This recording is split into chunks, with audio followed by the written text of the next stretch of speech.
Olá, seja bem-vindo a mais um Alesp Conecta. No Alesp Conecta de hoje, nós vamos falar da importância do agronegócio para o desenvolvimento econômico, principalmente aí depois da pandemia do coronavírus. Eu recebo aqui na Rede Alesp o advogado especialista em direito econômico, Gabriel Quintanilha. Gabriel, seja muito bem-vindo à Rede Alesp e muito obrigado por participar do nosso programa. Tudo bem?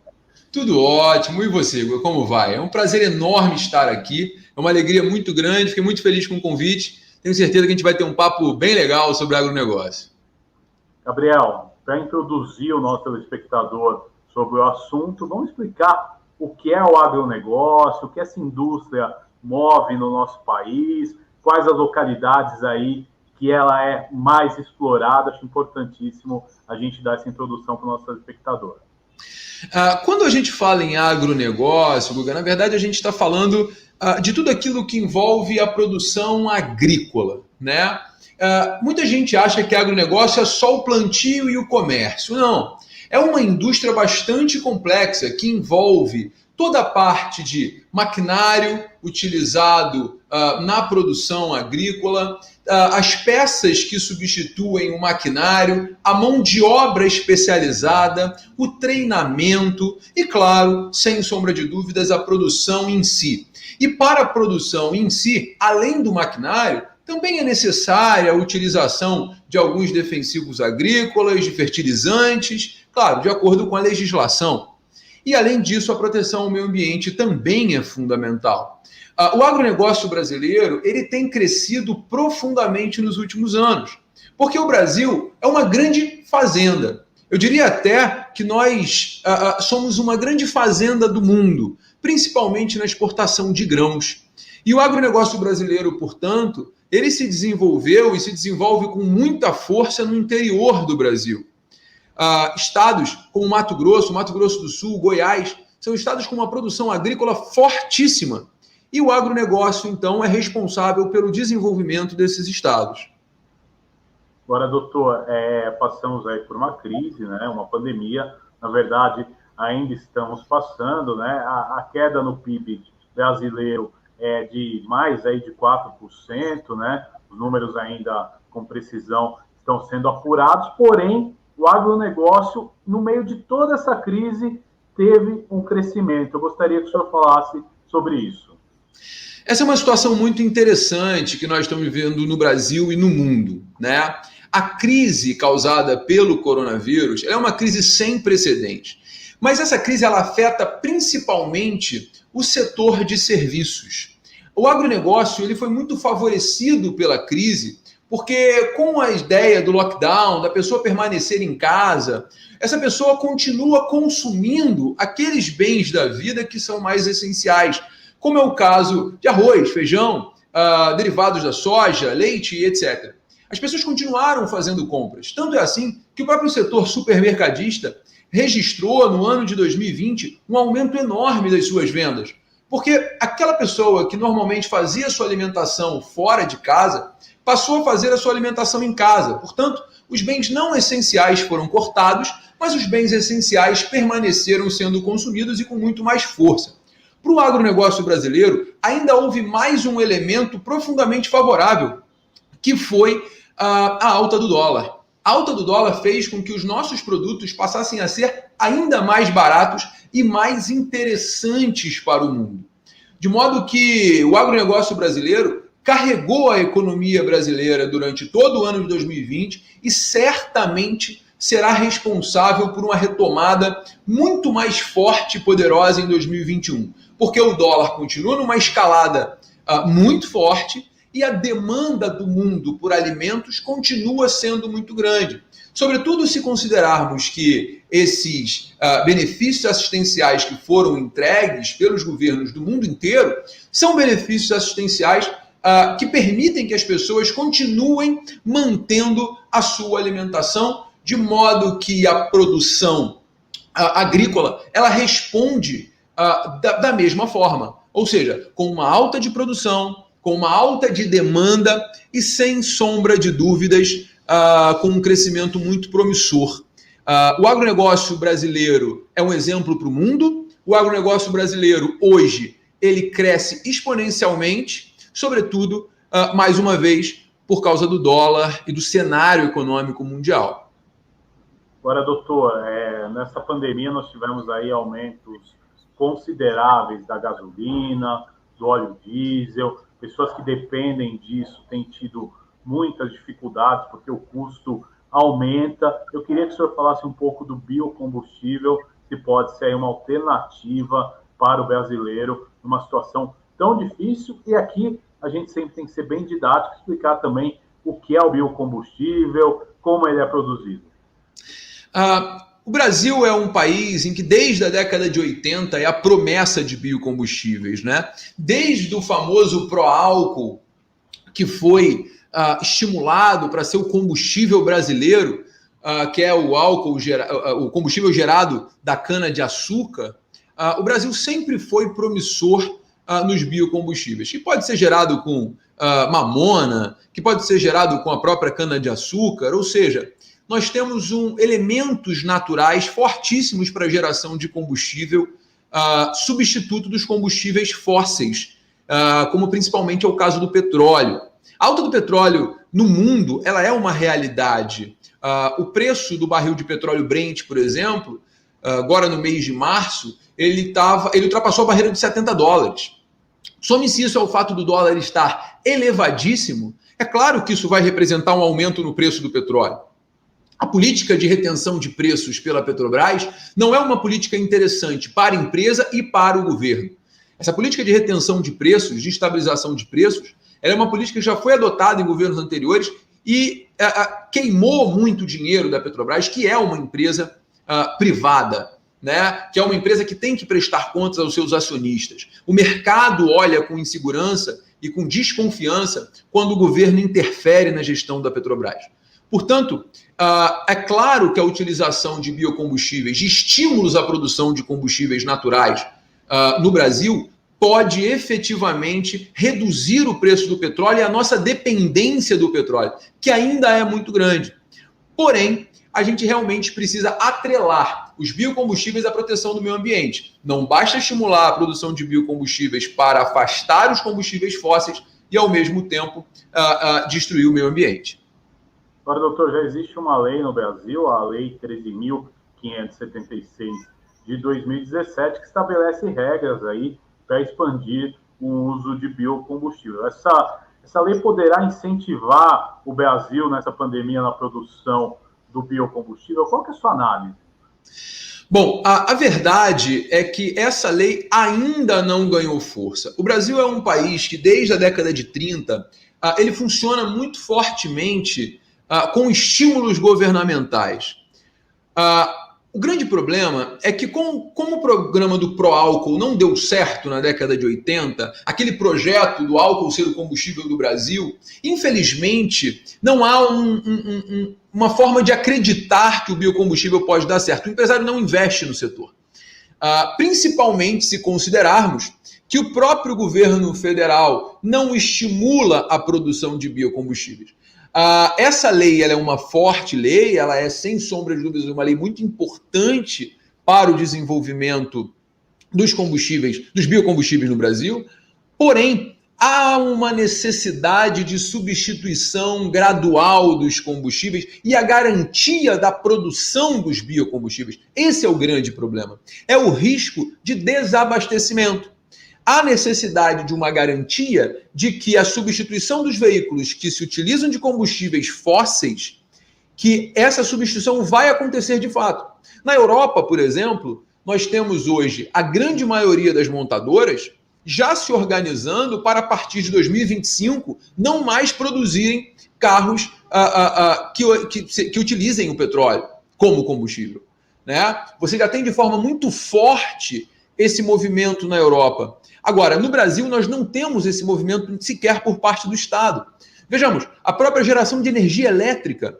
No Brasil, que é um país com alto índice de insolação, no Nordeste, que é uma região do país com alto índice de ventos, a gente não é capaz de desenvolver a energia elétrica por meio do sol, por meio do vento. Ou seja, a energia eólica e a energia solar são fundamentais para a substituição e energia limpa, para a substituição do próprio petróleo como instrumento de desenvolvimento econômico e social. E é interessante, Guga, porque se você parar para analisar, o próprio carro hoje, que é elétrico ou híbrido, ele ainda é muito caro. Há necessidade de mais subsídios para que o setor seja estimulado. E, claro, também é importante que a população seja instruída de modo a entender a importância da substituição dos combustíveis fósseis que degradam o meio ambiente para os combustíveis naturais, para os biocombustíveis. Por exemplo, doutor, a oferta de carros híbridos e também a demanda, o custo, né, na verdade, é muito alto, né? O que precisa ser feito aí para o incentivo, né, desse consumo para que, de repente, você tenha uma alternativa? É necessário, primeiro, uma adaptação do próprio país, né, para receber os carros 100% elétricos. O que nós temos no Brasil hoje são carros híbridos, e mesmo assim esses carros são muito caros. O que há necessidade é de um esforço governamental, um esforço em todas as 3 esferas de poder, seja em âmbito federal, estadual e municipal, para que haja um estímulo à produção e utilização dos veículos híbridos e elétricos ou movidos a biocombustível. E aí, eu vejo que há diversas possibilidades, como, por exemplo, zerar os impostos na venda dos carros elétricos, zerar o ICMS, zerar o IPI, zerar o IPVA para os carros elétricos, né? Você permitir que os carros híbridos tenham os mesmos benefícios. Os municípios determinarem, por exemplo, que as frotas dos ônibus sejam obrigatoriamente adaptadas para o biocombustível. Essa também é uma possibilidade. Ou seja, há necessidade de um esforço governamental para que haja esse desmame do petróleo. Porque nós temos uma economia fortemente ligada ao petróleo e nenhum movimento para que esse combustível deixe de ser o principal combustível do Brasil. Portanto, a gente age como se fosse um país integrante da OPEP. O Brasil age como se fosse um grande produtor de petróleo. E, infelizmente, nós não somos. A gente depende da oscilação de preços, a gente depende da produção. E é claro que a nossa economia vai ficar, sim, sujeita a esses impactos do preço do petróleo no mundo. Agora, doutor, em relação ao agronegócio, quais os setores, né, dentro do agronegócio que você cita aí, sente uma expansão nesses tempos de pandemia? Sem sombra de dúvidas, um dos setores que mais cresceram e continuará crescendo dentro do agronegócio é a produção de soja. A produção de soja brasileira, ela é absolutamente imbatível no mundo, né? Com o preço do dólar favorável à nossa balança comercial, eu não tenho a menor dúvida que a soja ela é muito favorecida, porque muita gente acha que soja não tem grandes utilidades, né? Mas a soja ela é utilizada para fazer ração, a soja ela é utilizada para fazer alimentos, né? A soja é utilizada para diversas finalidades mundo afora. E, sem sombra de dúvidas, a nossa capacidade de produção e a modernização do campo no Brasil representou um resultado muito positivo, de modo que esse setor certamente é um setor que vai nos ajudar muito na exportação e na balança comercial. É claro que não tem só o lado bom nisso, né? No final de 2020, por exemplo, nós tivemos uma inflação de alimentos muito forte no Brasil. O arroz, por exemplo, teve uma alta de 70%, né? Nós tivemos aí um aumento do feijão. Por quê? Porque, efetivamente, o agronegócio brasileiro está mais preocupado em exportar. De novo, a alta do dólar, ela favorece a exportação e prejudica o mercado interno, que acaba sofrendo com a pressão de preço. Então, até dentro disso, aí, só para concluir esse raciocínio, como fazer o equilíbrio dessas ações, né? Como a gente consegue equilibrar o mercado interno? É um equilíbrio muito... É muito fina essa linha, né, que vai separar o interesse do exportador e o interesse do mercado interno. E é interessante que o Brasil é um país que constitucionalmente ele estimula a exportação, né? Há imunidades constitucionais para impostos como ICMS, IPI, PIS, COFINS, não incidem na exportação. Então, há uma vantagem muito grande de ser um exportador. Nesse caso, portanto, como o governo federal não é capaz de interferir no dólar, né, na variação do dólar, o que deveria ser feito era também uma forma de estimular que esse produto seja vendido no mercado interno. E aí você tem duas formas de fazer. A melhor, na minha opinião, é efetivamente reduzir a alíquota do imposto de importação do produto estrangeiro. E aí você vai ter um equilíbrio de mercado, né? Para que o produto nacional seja competitivo com relação ao produto estrangeiro, ainda que o dólar esteja alto, o custo de produção internacional ainda é muito baixo. Agora, doutor, vendo assim, uma análise, né, global, aí, pensando na economia brasileira, nós tivemos só no último mês 2 aumentos de combustível. O ministro Paulo Guedes tem dado declarações nada otimistas em relação à economia brasileira. Qual que é a leitura que o senhor faz aí da economia brasileira para 2021? Nós temos uma tendência de piora, como será essa recuperação? O próprio ministro, ele já vê na vacinação a salvação para essa situação que nós estamos passando. Como é que é a tua análise? Olha, o Brasil é uma caixinha de surpresas, né?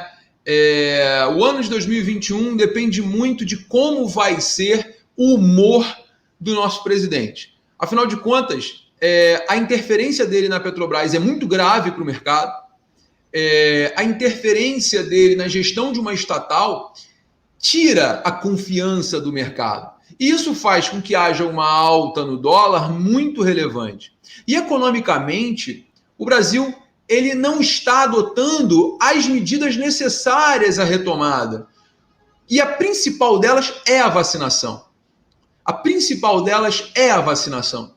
E se não houver essa vacinação em massa e continuarmos nos regimes de lockdown e etc., que são regimes necessários de acordo com os especialistas, né, a gente realmente tende a ter realmente um ano trágico para a economia brasileira, sem que haja uma retomada e principalmente sem o benefício emergencial, porque o auxílio emergencial durante muito tempo sustentou a economia brasileira. A queda de 4,1% seria muito mais acentuada se não fosse o benefício emergencial.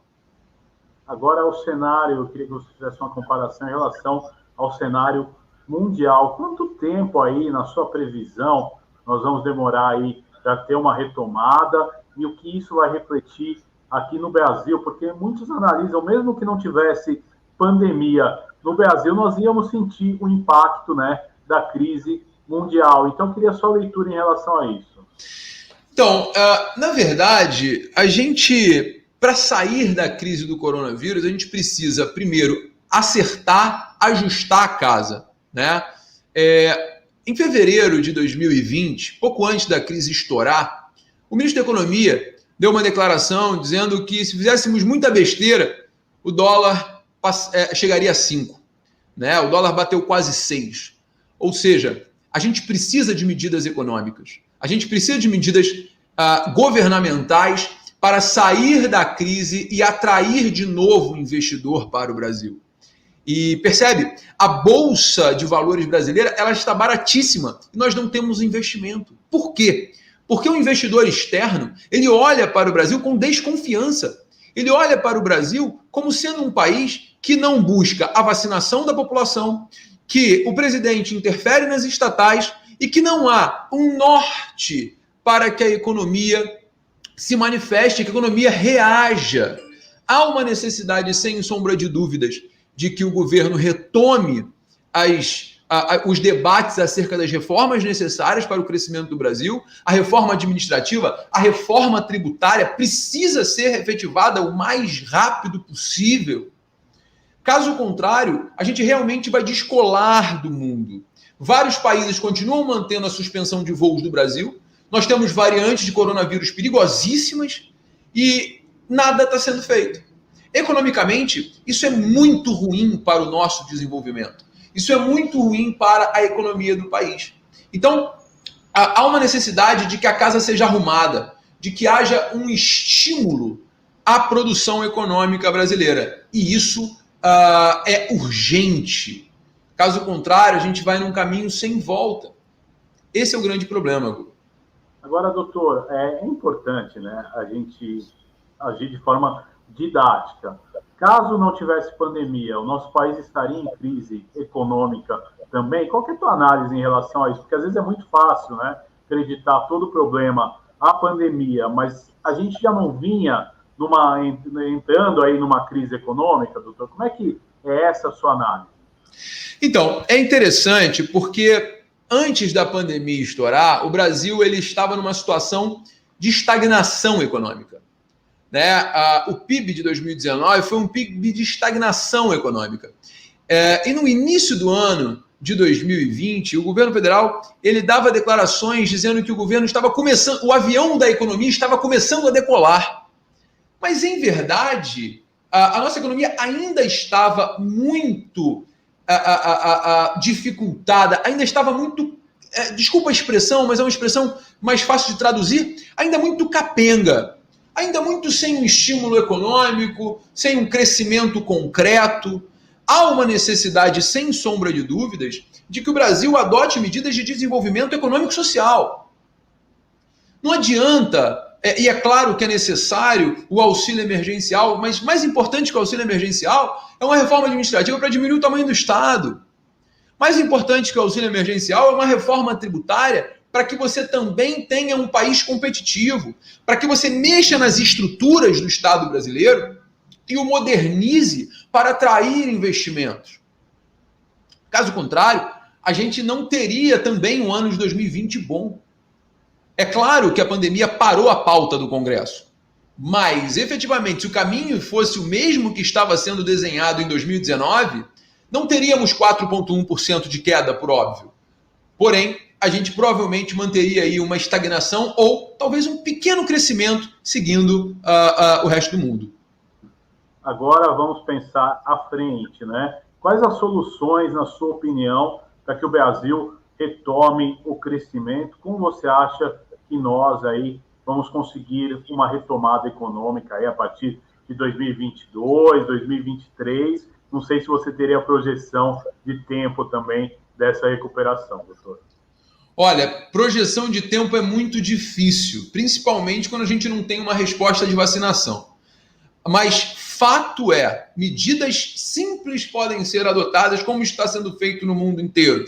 Vacinação, vacinação, vacinação em massa da população, para que a população economicamente ativa possa voltar ao mercado, para que os lockdowns possam deixar de acontecer, porque sem vacina não há como manter as pessoas na rua. Nenhum sistema de saúde no mundo é capaz de suportar o que nós estamos vivendo no Brasil.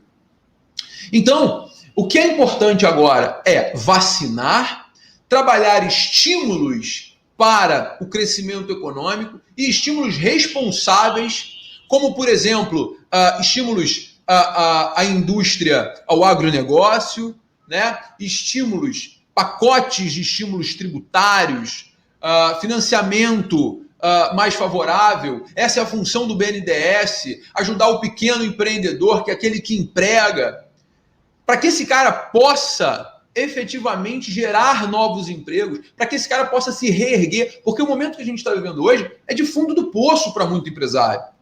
É de fundo do poço, porque aquele indivíduo que não quebrou na primeira onda, agora ele não suporta mais. Então há uma necessidade de que o governo assuma as rédeas. O liberalismo econômico é lindo. É claro que esse é o mote do governo federal quando foi eleito. Ele foi eleito por isso.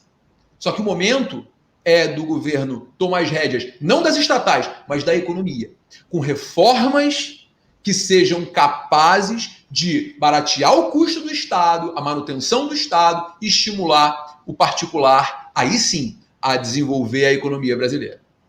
Doutor Gabriel, quando o senhor fala em reformas, quais as reformas necessárias, na sua opinião? E também fazer uma analogia desse governo, como você falou, foi eleito aí com ideias liberais, só que na prática não está conseguindo implantar. Como lidar com isso, doutor? As reformas, na minha opinião, elas são mais do que batidas. Eu acho que todo mundo segue a mesma linha de raciocínio. A reforma administrativa ela é fundamental, porque o Estado brasileiro ele custa caro, são muitos benefícios pagos para os diversos setores. E aí não estou falando do servidor público, não. Veja, eu estou falando dos detentores de cargos, seja no legislativo, executivo ou judiciário, que tem diversos benefícios. Eu não estou falando do pobre do servidor que está lá na ponta, que é quem vai sofrer no final das contas. Há necessidade de revisão dos benefícios e privilégios que são entregues pelo Estado brasileiro. E após isso, quando você cortar despesas, aí sim, uma reforma tributária que simplifique o sistema e, ao mesmo tempo, possa ser capaz de reduzir os tributos. Porque não basta simplificar sem reduzir. É simplificar e reduzir os tributos. Isso é necessário. Agora, você fez mais uma pergunta que eu perdi. Não, exatamente. A importância dentro disso, né, do governo que pregava o liberalismo. Né? Sim. E na prática não dá para ser liberal do jeito que o governo pregava. Como sair dessa situação e resolver essa questão? É importante também lembrar, Guga, que liberalismo não é ausência de Estado. Liberalismo é o Estado mínimo garantidor da liberdade econômica. Isso é liberalismo. O Estado é responsável pela entrega do mínimo existencial. É claro que o Brasil é um país continental. Para você ter uma noção, o Brasil pagou de auxílio emergencial, pagou o auxílio emergencial para 63, 65 milhões de pessoas. Isso é mais que a população da Espanha inteira. Isso é praticamente a população da Itália inteira. Então o Brasil pagou auxílio emergencial para um país, praticamente.